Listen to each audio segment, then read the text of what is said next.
So இன்னைக்கு நம்ம பார்க்க போகிறது பேங்க்ரியாட்டிக் கேன்சர், கணைய புற்றுநோய். கணைய புற்றுநோய் வந்து ஒரு கொடூரமான நோய். ஏன்னா அது கொஞ்சம் அக்ரெசிவ் டைப் ஆஃப் டியூமர். ரொம்ப ஷார்ட் பீரியட்லேயே குவிக்காக வளர்ந்து பல இடங்களுக்கு அது வந்து பரவிடலாம். அதனால தான் அது earlier-ஆ ட்ரீட்மெண்ட் பண்ணி குவிக்காக அதை வந்து முளையிலே அதை வந்து நம்ம கிள்ளி எடுத்துறது ரொம்ப ரொம்ப இம்பார்ட்டன்ட். ஸோ இதுக்கான ட்ரீட்மெண்ட் ஆப்ஷன்ஸ் என்னென்ன இருக்கு? அகைன் அந்த டியூமர் வந்து என்ன மாதிரி இடத்த இன்வால்வ் ஆகிருக்கு அப்படிங்கிறத பொறுத்தது. யூஸ்வலி கணையத்தின் தலைப்பகுதிகளில் தான் 90% மேற்பட்ட கட்டிகள் காணப்படும். இந்த கணையத்தின் தலைப்பகுதியில் வரும்போது இந்த மஞ்சக்காமாலை வருகிறது. மஞ்சக்காமாலை ரொம்ப ஜாஸ்தியாயிடுச்சு, பிளாக்கேஜ் ரொம்ப சிவியரா இருக்குனாக்க கல்லீரல் பாதிப்பு அதனால ஏற்படுகிறது. கல்லீரல் பாதிப்பு ஏற்பட்டு இருக்குது அப்படின்னா முதல்ல அந்த மஞ்சக்காமாலையை ரிலீவ் பண்ண வேண்டும். அந்த அடைப்பை திறந்து இந்த மஞ்சக்காமாலையை சரி செய்து விட்டு அதுக்கப்புறம் அவங்க கொஞ்சம் செட்டில் ஆகி அந்த கல்லீரல் ஃபங்க்ஷன்லாம் நார்மல் ஆன பிறகுதான் அவர்களுக்கான அறுவை சிகிச்சை மேற்கொள்ள முடியும். ஸோ முதல்ல டெஃபினெட்லி நம்ம ஸ்டேஜிங் என்னங்கிறத பரிசோதனைகள் மூலம் தெரிஞ்சுக்கணும். இப்போ ஸ்டேஜிங்ல அது வந்து ஆப்பரபிள் டிசீஸா இருக்குது, இல்ல அடுத்தது வந்து பார்டர் லைன் ரெசெக்டபிள் என்று சொல்லுவோம். அதாவது அந்த நெறி குழாய்கள் மற்றும் இரத்த குழாய்கள் கூட ஒட்டி இருக்கு, ஆனா அதை ட்ரீட்மெண்ட் பண்ணிட்டு அதை வந்து நம்ம எடுத்துக்கலாம்.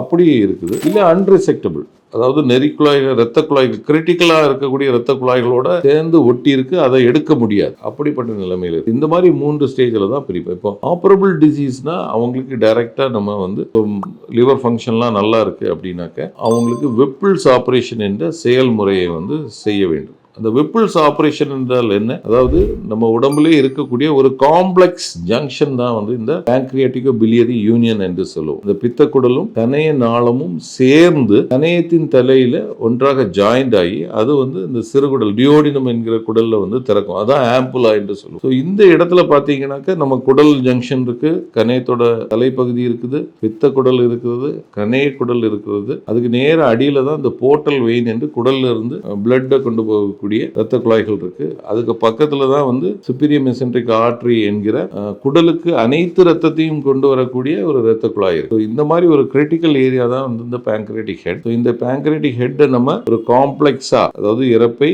அந்த சிறுகுடல், ஒரு கணையத்தின் தலைப்பகுதி, பித்தக்குடல், பித்தப்பையோட சேர்ந்து அப்புறம் நம்ம ஜிஜுனம், பார்ட் ஆஃப் ஜிஜுனம், சிறுகுடல், இது சேர்ந்து தான் இதை வந்து ரிமூவ் பண்ண வேண்டியது. ஸோ இந்த டியோடினோ பேங்க்ரியாட்டிக் காம்ப்ளெக்ஸ் என்டையர் திங்கை நம்ம ரிமூவ் பண்ணிட்டு அதற்கான மாற்று பாதைகளை செய்து மீண்டும் அந்த குடல் நீரும் இறப்பையில் உள்ள ஃபுட்டும் எல்லாம் உள்ள இறகு மாதிரி ரீகன்ஸ்ட்ரக்ஷன், திருப்பி மாற்று பாதைகள் செய்து வைப்பது தான் வெப்பிள்ஸ் செயல்முறை. இது வந்து அந்த ரெசெக்டபிள் டியூமருக்கு இது. இப்போ பார்டர் லைன் ரெசெக்டபிள் டியூமர்ஸ், அதாவது நெறி இரத்த குழாய்கள் ஒட்டி இருக்கு, இல்லைனா அவங்களுக்கு ஜாண்டிஸ் ஜாஸ்தி இருக்கு, இல்லை அவங்களால ஃபிட்னஸ் இல்லை, பேஷண்ட் உடனே சர்ஜரி பண்ணுற அளவுக்கு உள்ள ஹெல்த் இல்லை அப்படின்னா நம்ம யூஸ்வலாக என்ன பண்ணுவோம்னா we will do a stenting, அந்த மஞ்சக்காமாலையை குறைப்பதற்கான ஸ்டென்டிங் பண்ணி அப்புறம் எண்டோ அல்ட்ராசவுண்ட் கைடடாக டியூமர்லேருந்து பயாப்சி எடுத்து அவங்களுக்கு மஞ்சக்காமாலை கொஞ்சம் செட்டில் ஆன பிறகு இவங்களுக்கான நியோ அட்ஜுவன்ட் தெரப்பி ட்ரீட்மெண்ட், இந்த கீமோ மருந்துகள் கொடுத்து முதல்ல அந்த கட்டியை கண்ட்ரோல் பண்ண வேண்டும். கண்ட்ரோல் பண்ணி அப்புறம் திருப்பி ஸ்டேஜிங் பண்ணி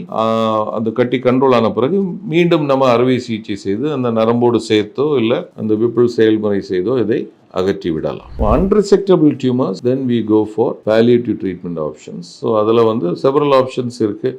pancreatic and duodenal biliary stenting பண்ணலாம், அப்புறம் பயாப்சிஸ் எடுத்துட்டு அவங்களுக்கு palliative chemo and other therapy and best supportive care வந்து செலுத்துவது தான் சிறந்த ட்ரீட்மெண்ட் ஆப்ஷனாக இருக்கும்.